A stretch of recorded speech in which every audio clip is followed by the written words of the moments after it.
WhatsApp पैसे कैसे कमाता है और आज आप सबसे पहले टीवी ब्रॉडकास्ट को देखने वाले हैं। साथ ही साथ दोस्तों आज आप सबसे पहली बार अपनी आंखों से हमारे ब्रेन में मौजूद न्यूरॉन्स को डेटा ट्रांसफर करते हुए भी देखने वाले हैं। ऐसे दिमाग को चकरा देने वाले रैंडम एंड इंटरेस्टिंग फैक्ट्स को जानने के लिए ट्रिमेंडस फैक्ट सीरीज का एपिसोड लास्ट तक जरूर देखिएगा। Fact number 14। जैसे कि हम सभी जानते हैं कि इस पूरी दुनिया के सबसे पहले इलेक्ट्रॉनिक टेलीविजन को साल 1927 में टेलर फारेंसवर्थ के द्वारा इन्वेंट किया गया था और इस चीज को हमने बहुत सी बार बहुत सी बुक्स में भी पढ़ा है, लेकिन क्या टेक्निकली यही दुनिया का सबसे पहला टेलीविजन था? Honestly, I don't think so। असल में दोस्तों बहुत ही कम लोगों को यह मालूम होगा, लेकिन इस पूरी दुनिया के सबसे पहले टेलीविजन को साल 1927 में नहीं बल्कि साल 1925 में सोवियत यूनियन में बनाकर तैयार किया गया था। असल में दोस्तों ये टीवी मिरर ड्रम बेस के कॉन्सेप्ट पर चलता था। अब इस चीज को और अच्छे तरीके से समझने के लिए पहले आप इस इमेज को देखिए। दोस्तों इस इमेज में उसी मिरर ड्रम बेस टेलीविजन की वर्किंग को दिखाने की कोशिश की गई है, जिसमें आप बेहद साफ तौर से ये देख सकते हैं कि ये टीवी सिग्नल्स को रिसीव करने के बाद उन्हें प्रोसेस करके उसमें मौजूद सभी इमेजेस को फ्रेम दर फ्रेम इस ड्रम की मदद से रोटेट करके उनको आपकी स्क्रीन पर डिस्प्ले करता था। यानी कि बात पूरी तरीके से साफ है कि ये टेलीविजन वीडियोग्राफी नहीं बल्कि फोटोग्राफी के सिद्धांत पर काम करता था। इट्स जस्ट लाइक कि हम एक पूरे ही इवेंट की फ्रेम दर फ्रेम फोटोग्राफ्स को क्लिक करके उनको जोड़कर उनका एक सीक्वेंस तैयार करें और उसको तेज स्पीड के साथ रोटेट करते हुए आपके सामने पेश कर दें। और शायद यही वो कारण था जिसके चलते हुए इस टेलीविजन को दुनिया का सबसे पहला टेलीविजन होने का खिताब हासिल नहीं हुआ। तो ये तो बात हो गई दुनिया के सबसे पहले टेलीविजन की। अब बात करते हैं कुछ बेहद ही रेयर चीज की। दोस्तों भी आपकी स्क्रीन पर आपको जो वीडियो क्लिप दिख रही है उसमें साल 1925 में इन्वेंट हुए दुनिया के सबसे पहले टेलीविजन के सबसे पहले ब्रॉडकास्ट की एक बेहद ही एक्सक्लूसिव वीडियो क्लिप को दिखाया जा रहा है, जिसमें आप बेहद ही साफ तौर से ये देख सकते हैं कि ये टेलीविजन अलग अलग फोटोग्राफिक सिग्नल्स को एक सीक्वेंस में बांधकर उनको तेज स्पीड के साथ रोटेट करते हुए कुछ इस तरीके से किसी भी इंसान या फिर ऑब्जेक्ट को मूव होता हुआ दिखाता था। तो आप ये कह सकते हैं कि अभी अभी आपने कुछ बेहद ही रेयर तो जरूर देखा है। Fact number 13। क्या आपको पता है कि बैकपैक दीमक जो कि यूजुअली गुयाना की रेन फॉरेस्ट में पाई जाती है वो दुनिया की एकमात्र ऐसी दीमक है जो कि एनिमी से खुद की प्रोटेक्शन करने के लिए नेचुरली एक बेहद ही यूनिक सी चीज को बनाती है। असल में दोस्तों ये दीमक अपनी बॉडी के बैक पार्ट में मौजूद एक नेचुरल बैग में कॉपर और प्रोटीन के क्रिस्टल्स को तैयार करती है, जिसके चलते हुए अगर कोई भी एनिमी इस दीमक पर हमला कर देता है तो इसकी ये थैली तुरंत ही फट जाती है और इसके अंदर भरे हुए वो क्रिस्टल्स एक छोटे ब्लास्ट की तरह बाहर आ जाते हैं। अमेजिंग बात यह है दोस्तों कि इन क्रिस्टल्स में बेंजोक्विनोक्स नाम का भी एक पॉइजन पाया जाता है, जिसके चलते हुए जैसे ये क्रिस्टल्स इसकी किसी भी एनिमी की बॉडी के ऊपर गिरते हैं तो उसका एनिमी कुछ ही मिनटों में खत्म हो जाता है। और यही वो कारण है जिसके चलते हुए इस दीमक की डिफेंस मैकेनिज्म को दुनिया के सबसे ज्यादा एडवांस डिफेंस मैकेनिज्म में से भी एक मैकेनिज्म माना जाता है। तो ये तो बात हो गई इस अमेजिंग दीमक की, लेकिन अब मैं आपसे जानना चाहता हूं कि क्या आपने कभी इस दीमक को अपनी बॉडी से उन्हीं क्रिस्टल्स को निकालते हुए देखा है? दोस्तों आपकी स्क्रीन पर आपको जो वीडियो क्लिप दिख रही है उसमें एक बैकपैक दीमक के द्वारा उन्हीं क्रिस्टल्स को उसकी बॉडी से बाहर निकालकर एनिमी के ऊपर रिलीज करता हुआ दिखाया जा रहा है, जिसमें आप बेहद साफ तौर से ये देख सकते हैं कि ये दीमक कितने फास्ट वे में अपनी बॉडी से उन क्रिस्टल्स को रिलीज करती है। तो ये दीमक और इसका ये डिफेंस मैकेनिज्म अपने आप में अमेजिंग जरूर है।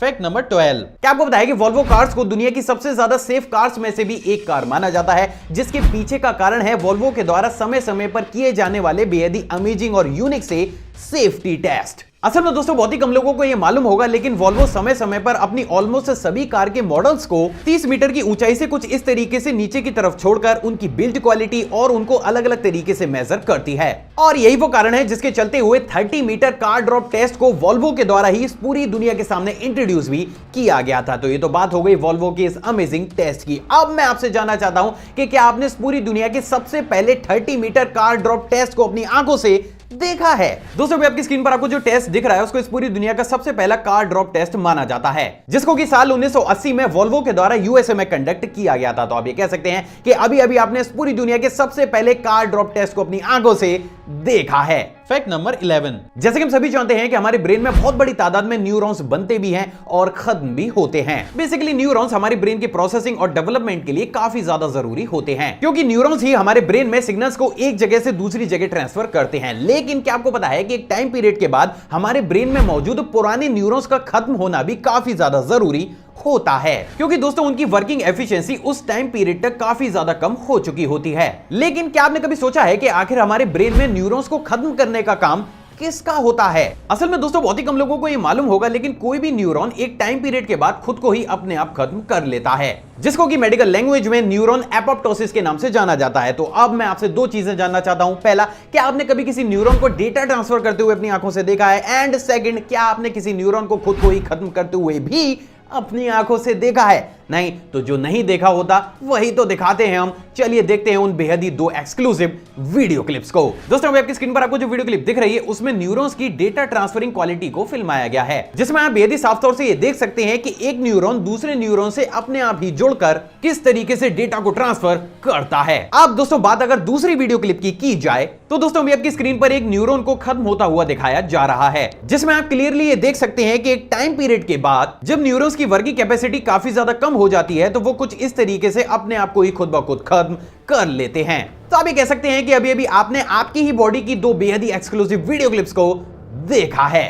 Fact number 10। क्या आपको पता है कि हवाईन आइलैंड में पाई जाने वाली मोहो बर्ड को उसकी बेहद ही खूबसूरत सिंगिंग के लिए जाना जाता था, बट अनफॉर्चुनेटली साल 1987 में इस स्पीशी की सभी बर्ड्स अराउंड दी ग्लोब विलुप्त हो गईं। लेकिन साल 1987 में इस बर्ड की एक ऐसी वीडियो क्लिप को रिकॉर्ड किया गया जो शायद आपको थोड़ा सा दुखी कर दे। असल में दोस्तों साल 1987 में इस स्पीशी की बची आखिरी मेल बर्ड को सिंगिंग करते हुए रिकॉर्ड किया गया था। असल में दोस्तों ये मेल बर्ड मैटिंग के लिए फीमेल्स को अट्रैक्ट करने के लिए इस सॉन्ग को गा रहा था, लेकिन क्योंकि ये मेल बर्ड इस स्पीशी का बचा हुआ आखिरी बर्ड था तो वो फीमेल बर्ड कभी भी इसके पास आई ही नहीं, और देखते ही देखते कुछ ही दिनों में यह आखिरी मेल बर्ड भी खत्म हो गया। तो ये तो बात हो गई इस बर्ड स्पीशी की, लेकिन क्या आपने इस स्पीशी के आखिरी मेल की आखिरी सिंगिंग को अपने कानों से सुना है? नहीं तो चलिए आज मैं आपको कुछ इंटरेस्टिंग सुना ही देता हूं।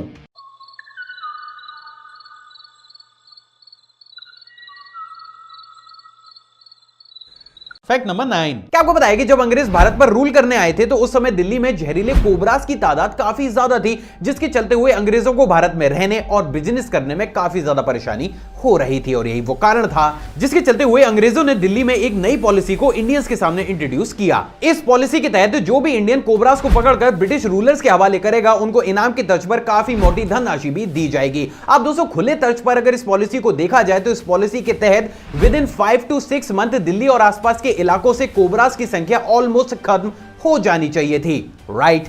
लेकिन क्या आपको पता है कि इस पॉलिसी के लगने के 1 साल के अंदर ही दिल्ली में कोबरास की संख्या ऑलमोस्ट 3 से 4 गुना बढ़ गई। But how it's possible? असल में दोस्तों इतिहास की इस घटना को कोबरा इफेक्ट के नाम से जाना जाता है, जहां पर जैसे ही अंग्रेजों ने इस पॉलिसी को इंडियंस के सामने इंट्रोड्यूस किया, उन्होंने अपनी इनकम को बढ़ाने के लिए और ज्यादा कोबरास को पालना शुरू कर दिया, जहां पर वो उनका रख रखाव भी किया करते थे, साथ ही साथ उनका रिप्रोडक्शन भी कराया करते थे, जिसके चलते हुए वो लोग बहुत बड़े अमाउंट में कोबरास को अंग्रेजों को देकर उनसे काफी मोटी धनराशि भी लिया करते थे। जब अंग्रेजों को इस चीज के बारे में जानकारी हुई तो उन्होंने तुरंत ही इस पॉलिसी को खत्म कर दिया, लेकिन तब तक भी दिल्ली और आसपास के इलाकों में जहरीले कोबरास की संख्या 3 से 4 गुना बढ़ चुकी थी। तो आप ये कह सकते हैं कि हम इंडियंस ने भी अंग्रेजों को अच्छा खासा परेशान किया है। Fact number 8। क्या आपको पता है कि यूके में समय समय पर वर्ल्ड गर्निंग चैंपियनशिप को भी खेला जाता है? असल में दोस्तों इस चैंपियनशिप में सभी कंटेस्टेंट को सबसे ज्यादा गंदा फेस बनाना पड़ता है, जैसा कि अभी आप अपनी स्क्रीन पर देख ही सकते हैं। एंड इन द लास्ट जो भी कंटेस्टेंट दूसरे कंटेस्टेंटों की तुलना में सबसे ज्यादा अजीब और गंदे फेस को बना लेता है उसे इस कॉन्टेस्ट का अल्टीमेट विनर भी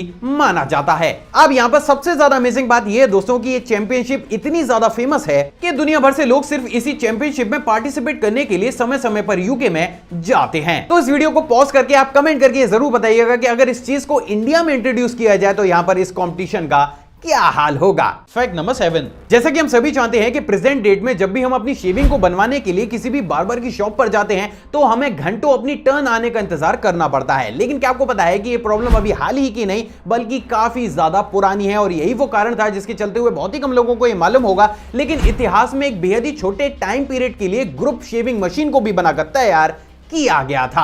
दोस्तों अभी आपकी स्क्रीन पर आपको जो इमेज दिख रही है वो उसी ग्रुप शेविंग मशीन की है, जिसको कि 19th सेंचुरी के आसपास यूएसए में बनाकर तैयार किया गया था। लेकिन दोस्तों इस मशीन के साथ सबसे बड़ी प्रॉब्लम यह थी कि ये अपने ब्लेड के मूवमेंट्स को लोगों के फेस कट के हिसाब से एडजस्ट नहीं कर पाती थी, जिसके चलते हुए ये मशीन एक बार में 5 से 6 लोगों की शेविंग को तो बना दिया करती थी, लेकिन साथ ही साथ उनके फेस पर काफी ज्यादा कट लग जाया करते थे, और यही वो कारण था जिसके चलते हुए इस मशीन का कभी भी बड़े स्केल पर प्रोडक्शन किया ही नहीं गया। और ये मशीन इतिहास के कुछ चुनिंदा ऐसे इन्वेंशंस में से भी एक इन्वेंशन बनी जो काफी ज्यादा यूजफुल होने के साथ साथ कुछ प्रॉब्लम्स के चलते हुए पूरी ही तरीके से फ्लॉप हो गए। तो अब ये कह सकते हैं कि अभी अभी आपने इतिहास की एक बेहद ही रेयर मशीन को तो जरूर देखा है। Fact number 6। क्या आपको पता है कि क्रोएशिया में पैदा हुए फ्रेंच सेलेक को इस पूरी दुनिया का सबसे ज्यादा लकी इंसान माना जाता है। ऐसा सिर्फ इसलिए दोस्तों क्योंकि सेलेक जब 1962 में ट्रेन से ट्रेवल कर रहे थे तो वो ट्रेन ब्रिज से नीचे गिरकर नदी में डूबने लगी, जिसके चलते हुए उस ट्रेन में मौजूद ऑलमोस्ट सभी पैसेंजर्स खत्म हो गए। But on the other hand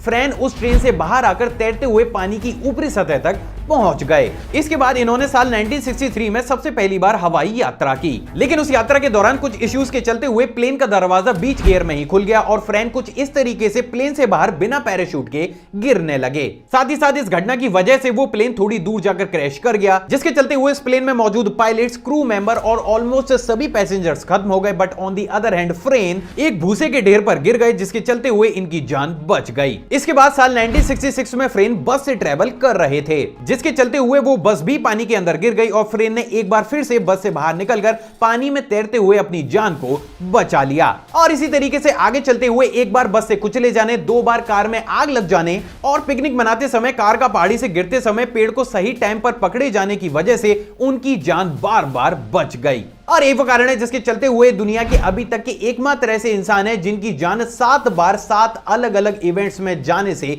बची है।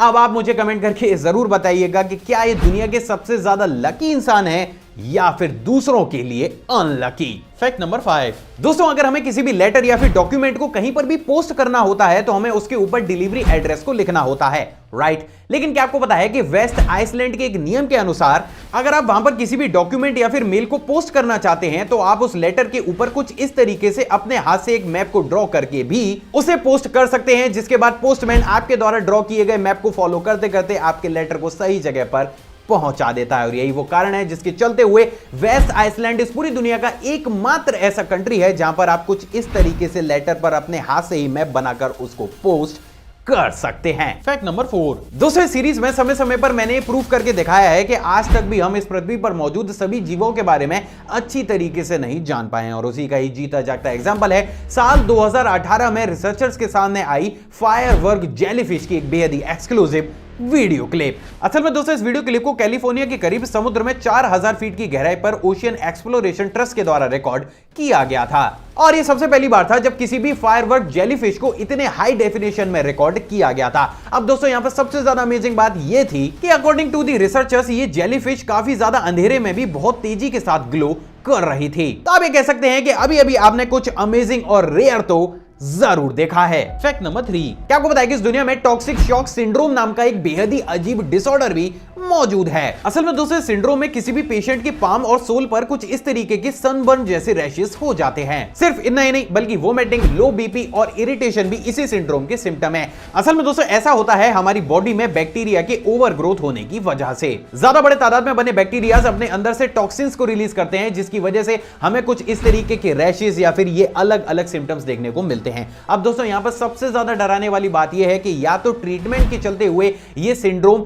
एक दिन या फिर कुछ हफ्तों में ही ठीक हो जाता है या फिर आपकी पूरी जिंदगी आपके साथ चलता रहता है और यही चीज इसको काफी ज्यादा रेयर और खतरनाक भी बनाती है। Fact number 2।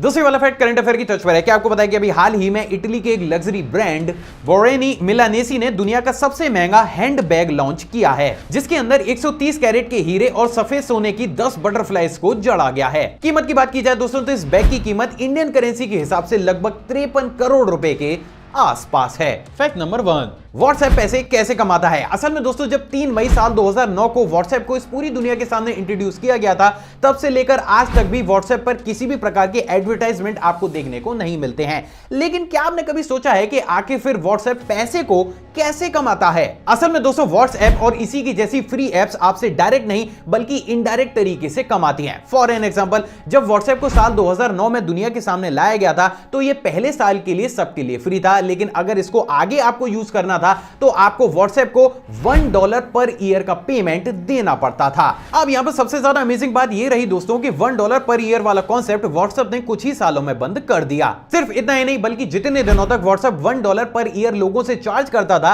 उतने टाइम पीरियड के दौरान भी व्हाट्सएप ने सभी लोगों से इसे चार्ज नहीं किया बल्कि कुछ सेलेक्टेड लोगों से ही इस फी को चार्ज किया था। साधारण तौर पर आप ये कह सकते हैं कि व्हाट्सएप को अपने एम्प्लॉइज को लंबे समय तक सैलरी देने के लिए जितने पेमेंट की जरूरत थी उन्होंने सिर्फ सेलेक्टेड लोगों से उतने ही पेमेंट को कलेक्ट किया था और उसके बाद पूरा ही व्हाट्सएप देखते देखते फ्री हो गया। जिसके बाद आगे चलकर साल 2014 में व्हाट्सएप को फेसबुक के द्वारा $19.6 बिलियन में खरीदा गया। सिर्फ इतना ही नहीं बल्कि व्हाट्सएप के साथ जुड़े सभी एम्प्लॉइज को टाइम टू टाइम सैलरी मिलती रहे इसके लिए भी फेसबुक ने $3.6 बिलियन के फेसबुक शेयर्स को भी व्हाट्सएप एम्प्लॉइज के नाम किया था। यानी कि बात साफ है कि व्हाट्सएप जितने टाइम पीरियड के दौरान टोटल फ्री चला था उतने टाइम पीरियड में रिक्वायर्ड मनी से कई गुना ज्यादा मनी फेसबुक ने व्हाट्सएप को एक झटके में ही दे दी। तो अब बात यह करते हैं कि फेसबुक के अंडर आकर प्रेजेंट डेट में व्हाट्सएप पैसे को कैसे कमाता है। असल में दोस्तों व्हाट्सएप की कमाई के कुछ मेन जरिए हैं। पहला, व्हाट्सएप बिजनेस। आपने व्हाट्सएप बिजनेस में बहुत सारी गवर्नमेंट या फिर लोकल एजेंसीज या फिर कंपनीज के ऑफिशियल अकाउंट्स को तो जरूर देखा होगा जो कि आपकी क्वेरीज के हिसाब से ऑटो जनरेटेड रिप्लाईज करते हैं और इनका सबसे बड़ा एग्जांपल है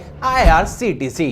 अगर कोई भी इंसान इन तरीके की सर्विसेज का यूज करना चाहता है तो उसे व्हाट्सएप को इन सर्विसेज के पैसे देने पड़ते हैं। Second, Facebook ads. फेसबुक के द्वारा व्हाट्सएप को खरीदे जाने के बाद व्हाट्सएप का सारा ही डेटा फेसबुक के पास पहुंच गया जिसके चलते हुए वो यूजर के बिहेवियर और उसकी पसंद और नापसंद को समझते हुए उसके फेसबुक अकाउंट पर उसी तरीके के एड्स को शो करता है और उसका पैसा फेसबुक उन कंपनी से वसूलता है। एंड बिलीव मी, इससे अर्निंग हजारों या लाखों रुपए में नहीं बल्कि करोड़ों और अरबों रुपए में होती है। सो फाइनली अब आप ये जानते हैं कि व्हाट्सएप किस तरीके से इनडायरेक्ट वे में आपसे ही लाखों और अरबों रुपए कमाता है। आई होप दोस्तों आज की वीडियो को नॉलेजेबल लगी होगी। अगर आपको वीडियो पसंद आई तो इस वीडियो को दिल खोलकर लाइक, शेयर और कमेंट जरूर कीजिएगा। आप चाहें तो मुझे इंस्टाग्राम पर भी फॉलो कर सकते हैं, वहां भी मैं शॉर्ट फैक्ट्स और बैक से मूवमेंट को टाइम टू टाइम शेयर करता रहता हूं जिसका लिंक आपको स्क्रीन पर या डिस्क्रिप्शन बॉक्स में मिल जाएगा। एक और फ्रेश कमाल वीडियो में आप सभी से दोबारा मुलाकात होगी दोस्तों। जय हिंद।